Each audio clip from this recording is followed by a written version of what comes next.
안녕하십니까. 오늘 사도시대 교회사, 특별히 오늘은 사도시대 교회 설립 방식에 대해 살펴보려고 합니다. 사도시대 교회 설립 방식을 우리가 이해해야 되는 이유는 그 사도시대의 교회 설립 방식이 그 교회가 세워지는 굉장히 중요한 형태이며, 또 그것은 우리 시대 교회가 어떠한 형태의 교회가 될 것을 보여주고, 또 잘못 알고 있는 기존의 지식들을 교정해주는 그런 좋은 효과가 있습니다. 그래서 사도시대의 교회 설립 방식은 그런 것이 있는데, 이 사도시대의 교회 설립 방식을 통해서 우리가 배우게 되는 것은 거룩한 보편 교회가 무엇인가 하는 것을 우리에게 보여주고 있어요. 봅니다. 일단 예루살렘 교회에서부터 시작된 사도시대 교회는, 예루살렘은 모교회라 해서 이제 계속 분립 개척을 해나갑니다. 사마리아도 있고 안디옥도 있고 또 소아시아 교회들도 있지만 결국 로마의 교회까지 세워지는 형태가 있을 때, 그때 이제 모교회인 예루살렘 교회로부터 가르치는 자들, 교사죠. 교회 교사인데, 그 당시 교회 교사에 있어서 최고의 자리는 사도들이죠. 선자들이고, 이제 그분들이 파송이 되는데요. 일단 사도행전 전체를 살펴봤을 때는 사도들의 교회를 세우는 방식은 꼭 그렇다는 건 아니고 대체로 그렇다는 건데, 특히 사도 바울이 그 지역의 교회를 세울 때 세우는 교회 방식을 보면 알 수가 있어요. 일단 사도 바울은 그 지역을 방문하면 거점을 마련합니다.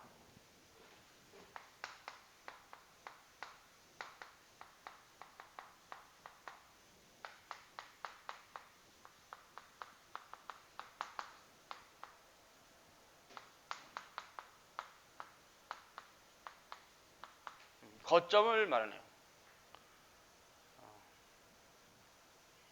자주장사 루디아의 가정을 거점으로 마련한 것도 있고, 고넬료도 뭐 그렇죠. 그리고 또 그 이후에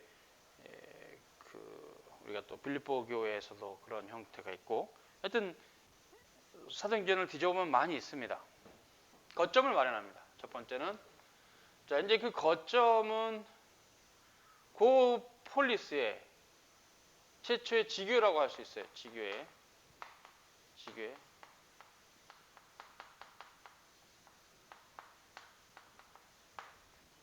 지교회, 파티클라 처치죠. 그리고 이제 그 거점을 중심으로 전도를 받고 또 다른 거점들이 생기죠. 그래서 사도시대 교회는 그 어떠한 폴리스에서는 두 번째로는 이제 지교회들이 생깁니다.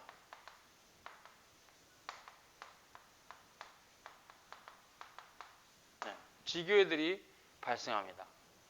그래서 그 폴리스 안에 지교회가, 파티클라 처치가 하나만 있는 게 아니라 2개, 3개, 5개, 10개, 20개 이렇게 산재해서 세워집니다.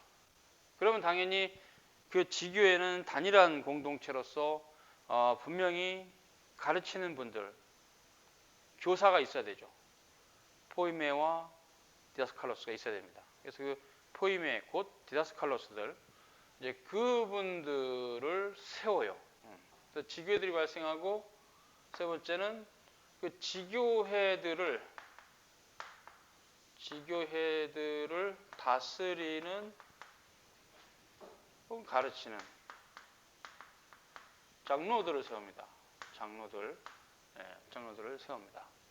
그래서 이제 그런 형태가 있고, 그리고 이제 사도 바울이 좀 더 오랫동안 그 지역에서 계속적인 사역을 하게 되면, 지교회들은 당연히 가르치는 장로들이 이렇게 다스리고 또 단일한 예배를 드리지만, 또 사도 바울도 어떤 지교회를 맡아서 예배를 드릴 수 있겠지만, 무엇보다 이제 디모데 전후서를 같이 보면 어떤 형태였냐면 그 폴리스 안에 장로들이 고정적이지 않잖아요. 왜냐하면 지교회가 더 늘어날 수도 있고 또 세월이 간다면, 긴 세월이 간다면 또 젊어서 그 교회를 맡은 이 장로들이 늙어서 은퇴돼야 되고 이런 여러 가지 변수들이 있기 때문에 항상 유동적이기 때문에 교체가 된단 말이죠. 사람은 반드시 교체가 되죠. 그 지교회 장로들은 세월이 가면 교체가 될 수가 있어요. 또 더 늘어나면 더 많은 장로들이 필요하고, 그래서 이제 그런 교회 직원들을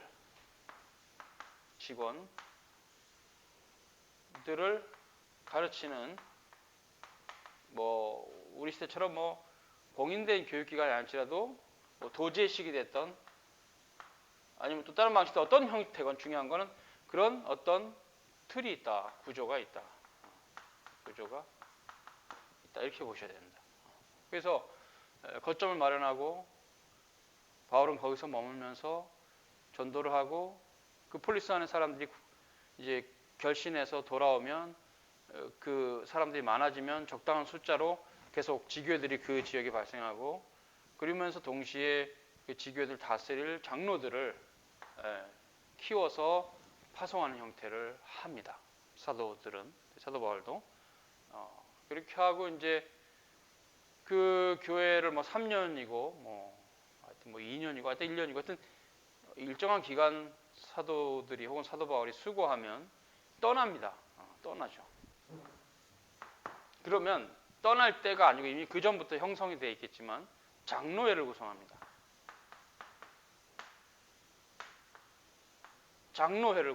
장로들의 모임이죠. 장로회를 구성해서 이제 그들이 그 지역 교회는 맡습니다. 그래서 고정된 형태로 거의 almost 고정된 형태로 각 지역에서 지교를 다스리는 장로들은 그 일을 수행하고, 사도들은 그 교회에만 개척하는 게 목적이 아니고 로마 전역 전체를 복음화해야 되기 때문에 당연히 사도들은 떠납니다. 그래서 사도들은 순회 전도자로 있고 목사와 교사들은 그 지역의 목사와 교사로서 거의 평생을 있게 되죠.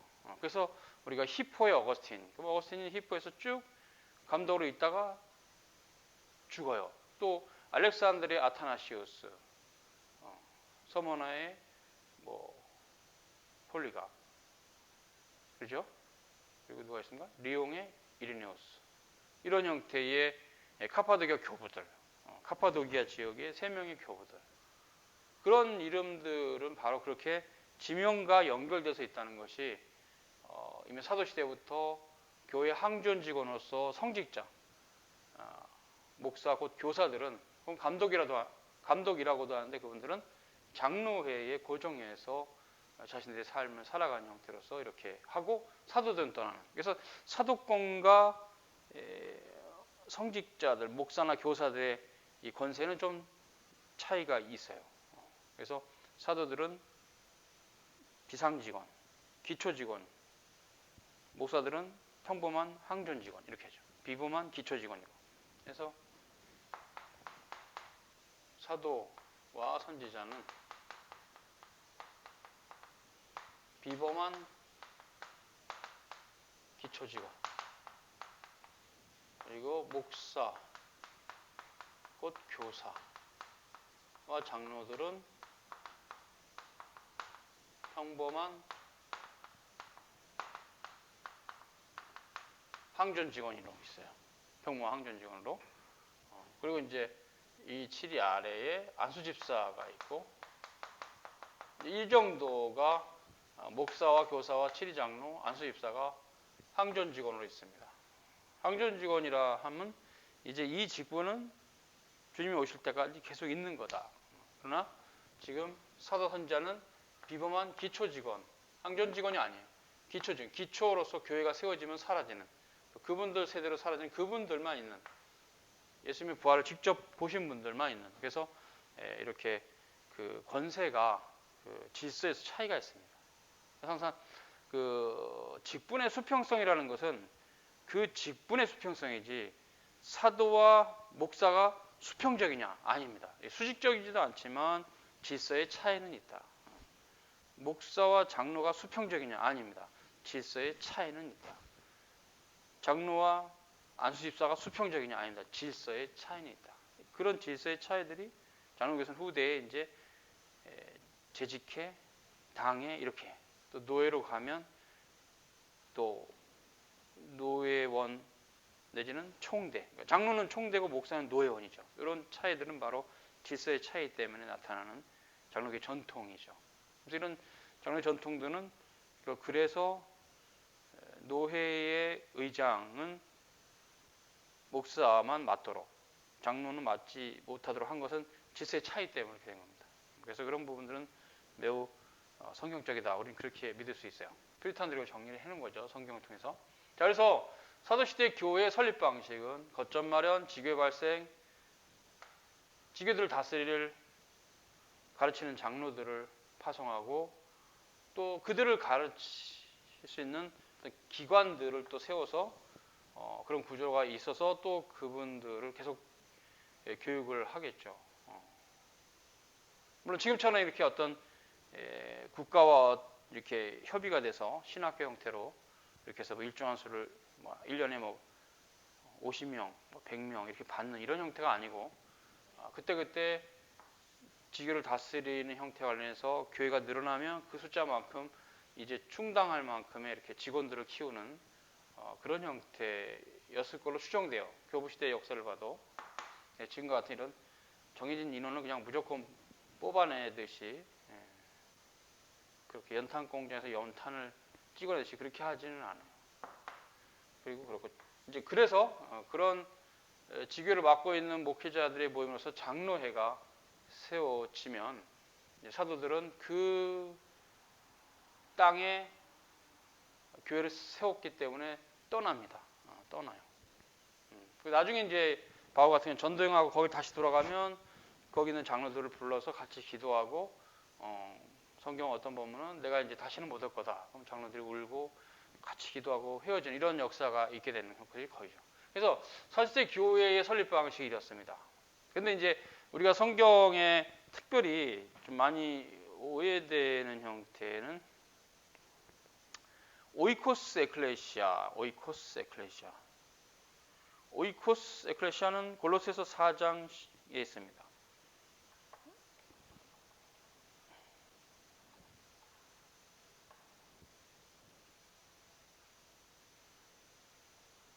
거기 보면 라오디게에 있는 형제들과 눈바와 그 여자의 집에 있는 교회 문안하고 골로새 4장 15절인데요. 이 본문이 원문에 보면 오이코스 에클레시아로 되어 있어요. 골로새 4장 15절이 오이코스 에클레시아. 한번 고린도전서 16장 19절도 같이 보죠.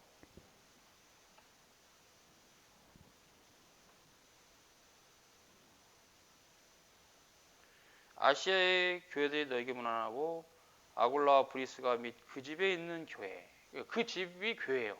마가의 다락방이 교회듯이 아골라와 브리스가와 그들의 집이 교회. 이게 오이코스 에클레시아인데 헬라어 원문이 오이코스 에클레시아로 되어 있는데 이 오이코스 에클레시아 가정교회죠.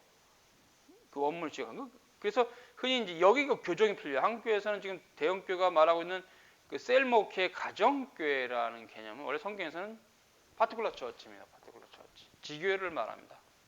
그렇기 때문에 대형교회가 하는 그런 셀목회 형태로 여기가 가정교회다. 우리 큰 교회 안에 그렇게 가면 감독교회가 됩니다. 대형교회 하나가 감독교회가 돼요. 교회 안에 또 교회를 세우는 형태로 해서 그리고 또 거기서 또 너희들은 성찬식도 해라. 이렇게까지 그 교회가 이렇게 일반 신자에게 권한을 줘버리면 진짜 이것은 이제 감독교회죠. 교인 수가 많으니까 그것을 할 수 있지만 한 교회가 그것은 성경적이지는 않습니다. 그래서 이 오이코스 에클레시아는 가정교회인데 번역하면 이것은 흔히 셀 목회에서 말하는 셀이 아니고 지교회를 말합니다. 한 120명 모여있는 교회를 가정교회라 했어요. 마가의 다락방이 최초의 가정교회입니다. 지교회예요. 그래서 오이코스 에클레시아, 골로새서 4장 15절이나 고린도전서 16장 19절에 있는 오이코스 에클레시아 가정교회는 파티클라 처치입니다. 네.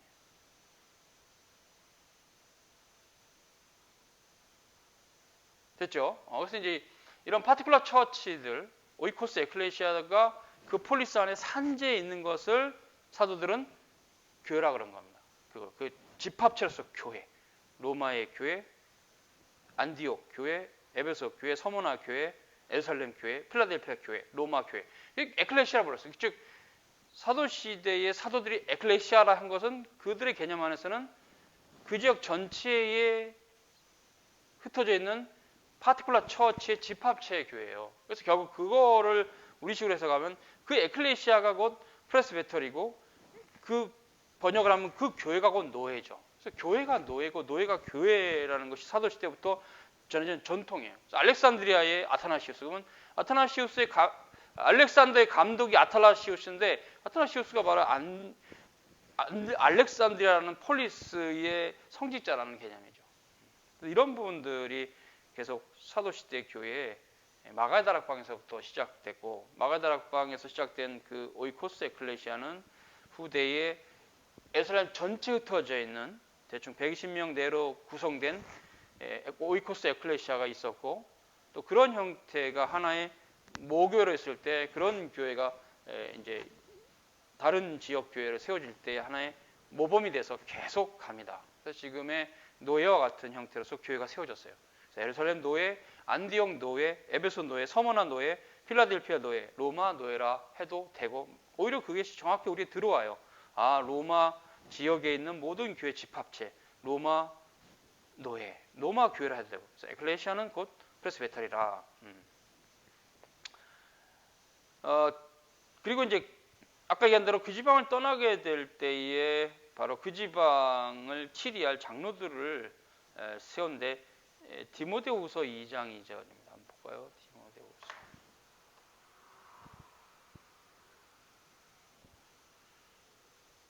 디모데후서 2장 2절, 사도 바울이 사랑하는 아들 디모데에게 이렇게 말합니다. 또 내가 많은 증인 앞에서 내게 들은 바를 충성된 사람들에게 부탁하라. 저희가 또 다른 사람들을 가르칠 수 있을 것이다. 자, 충성된 사람들 앞에 부탁하라. 이것은 지금 디모데가 이제 우리식으로 좀 표현하면 이해가 쉬우니까 그 폴리스에 있는 교회들에게 충성된 사람들, 그 중에서 즉 장로들, 목사들이죠. 목사들에게 가르치면 그들이 다른 사람을 가르칠 것이다. 이런 구도이기 때문에 이 충성된 사람은 단지 사적으로 뭐 교회 생활 열심히 한 사람이 아니고 그 지역 교회를 다스릴 치리권자들에 대한 표현입니다. 공적인 표현입니다. 그래서 이 충성된 사람들은 디모데가 가르친 다른 사람들, 디모데와 같은 다른 사람들, 그들에게 가르쳐라. 하나님 말씀 부탁하라. 저희가 또 다른 사람을 가르칠 수 있으리라. 이렇게 해서 결국 바울도 디모데도 떠나도 그 지역 교회는 자체적으로 감독을 세우고 그래서 그들로 교회를 다스리게 하는 제도가 이렇게 세팅되도록 이런 형태로 교회를 세웠다는 것은 후대 교부 시대를 봤을 때 더 명확해요.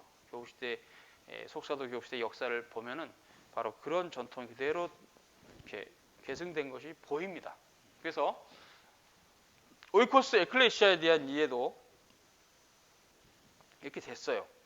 됐어요. 그리고 이제 그 지교회는 아까 얘기한 대로 장로들이 모여서 예배를 드렸다.